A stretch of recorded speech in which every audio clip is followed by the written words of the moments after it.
श्लोक 3 पाठ 1 कुरुक्षेत्र के युद्धस्थल में सैन्य निरीक्षण। पहला पाठ।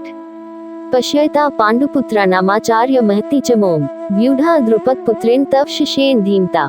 हे आचार्य, आपके बुद्धिमान शिष्य द्रुपद पुत्र धृष्टद्युम्न द्वारा व्यूहाकार खड़ी की हुई पांडुपुत्रों की इस बड़ी भारी सेना को देखिए।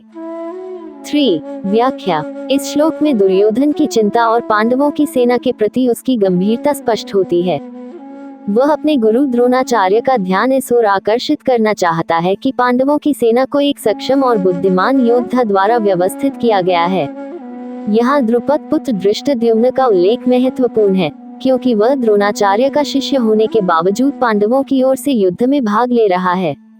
ये दुर्योधन के मन में असुरक्षा और संदेह उत्पन्न करता है, क्योंकि उसे अपने ही गुरु के शिष्य द्वारा सजाई गई सेना का सामना करना है। दुर्योधन की यह प्रतिक्रिया दर्शाती है कि युद्ध की स्थिति ने उसके मन में बेचैनी और भविष्य की अनिश्चितता को जन्म दिया है।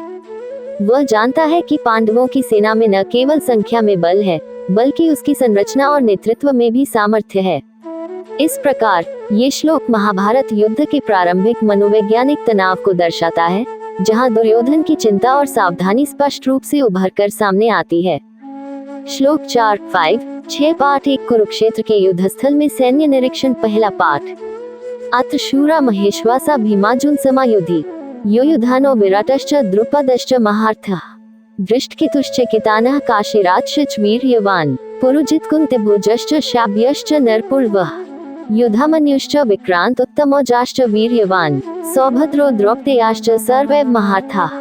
इस सेना में बड़े बड़े धनुषों वाले तथा युद्ध में भीम और अर्जुन के समान शूरवीर सात्यकी और विराट तथा महारथी राजा द्रुपद, धृष्टकेतु और चेकितान तथा बलवान काशीराज पुरुजित, कुंतीभोज और मनुष्यों में श्रेष्ठ शाब्य, पराक्रमी युधामन्यु तथा बलवान उत्तमौजा, सुभद्रा पुत्र अभिमन्यु एवं द्रौपदी के 5 पुत्र ये सभी महारथी हैं।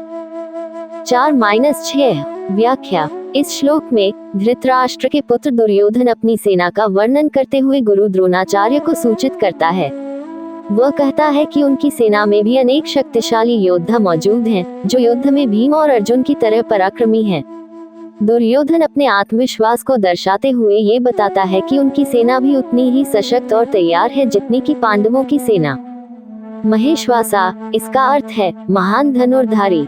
यह विशेषण उन योद्धाओं के लिए प्रयोग किया गया है जो धनुष बाण चलाने में अत्यधिक निपुण हैं। भीमार्जुन समायुधि, इसका अर्थ है युद्ध में भीम और अर्जुन के समान। ये योद्धाओं की वीरता और युद्ध कौशल की तुलना पांडवों के प्रमुख योद्धाओं भीम और अर्जुन से की जा रही है, जो अपनी अपार शक्ति और युद्ध कौशल के लिए प्रसिद्ध थे। युयुधान सात्यकी, श्री कृष्ण का प्रिय अनुयायी और यादव कुल का प्रमुख योद्धा, वह अपनी वीरता और युद्ध कौशल के लिए विख्यात था। विराट, मत्स्य देश के राजा और पांडवों के अज्ञातवास के समय उनके रक्षक। विराट भी एक महत्वपूर्ण महारथी थे। द्रुपद, पांचाल के राजा और द्रौपदी के पिता, वह भी एक शक्तिशाली योद्धा और द्रोणाचार्य के पूर्व मित्र थे। दुर्योधन इस श्लोक में अपने योद्धाओं की वीरता को दर्शाने का प्रयास कर रहे हैं, ताकि वे अपने गुरु द्रोणाचार्य को आश्वस्त कर सके कि उनकी सेना युद्ध के लिए पूरी तरह तैयार है। इस श्लोक से ये भी स्पष्ट होता है कि दुर्योधन ने अपने योद्धाओं की क्षमता को पहचाना और उन्हें प्रेरित करने का प्रयास किया। ये श्लोक महाभारत के युद्ध की भव्यता और उसमें भाग लेने वाले महान योद्धाओं की शक्ति को प्रदर्शित करता है, जो एक विशाल और निर्णायक युद्ध के लिए तैयार हो रहे हैं। इस श्लोक में संजय धृतराष्ट्र को महाभारत के युद्ध के मैदान का दृश्य दिखा रहे हैं, जिसमें वे विभिन्न योद्धाओं का वर्णन कर रहे हैं जो पांडवों की ओर से लड़ने के लिए एकत्रित हुए हैं। धृष्टकेतु, ये चेदी देश के राजा थे और एक वीर योद्धा थे। वे पांडवों के पक्ष में युद्ध कर रहे थे। चेकितान, ये वृष्णि वंश के थे और श्री कृष्ण के मित्र थे। चेकितान एक महान योद्धा थे और पांडवों की सेना के प्रमुख सेनानायकों में से एक थे।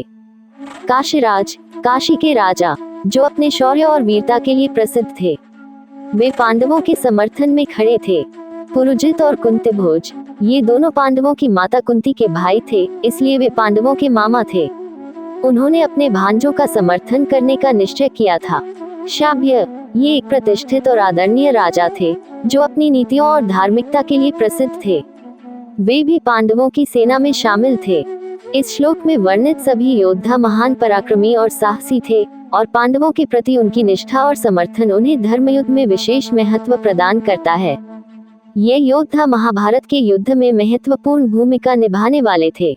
इस श्लोक में धृतराष्ट्र द्वारा अपने सेनापति संजय से पांडवों की सेना का विवरण देते हुए कहा गया है। वह बताता है कि पांडवों की सेना में प्रमुख योद्धाओं में युधामन्यु, उत्तमौजा, अभिमन्यु जो सुभद्रा के पुत्र हैं, और द्रौपदी के पुत्र भी शामिल हैं। ये सभी महारथी महान योद्धा हैं जो युद्ध कौशल और वीरता में अत्यंत निपुण हैं। यहाँ विशेष रूप से महारथा शब्द का प्रयोग किया गया है, जिसका अर्थ है कि ये योद्धा न केवल शारीरिक शक्ति में प्रबल हैं, बल्कि युद्ध की रणनीति और कला में भी निपुण हैं। यह इस बात की ओर संकेत करता है कि पांडवों की सेना केवल संख्या में ही नहीं, बल्कि गुणवत्ता में भी अत्यंत मजबूत है। यह उल्लेख इसलिए महत्वपूर्ण है कि इससे धृतराष्ट्र को यह अंदेशा हो जाता है कि कौरवों के लिए ये युद्ध आसान नहीं होगा, क्योंकि पांडवों के पास भी श्रेष्ठ योद्धा और महारथी हैं।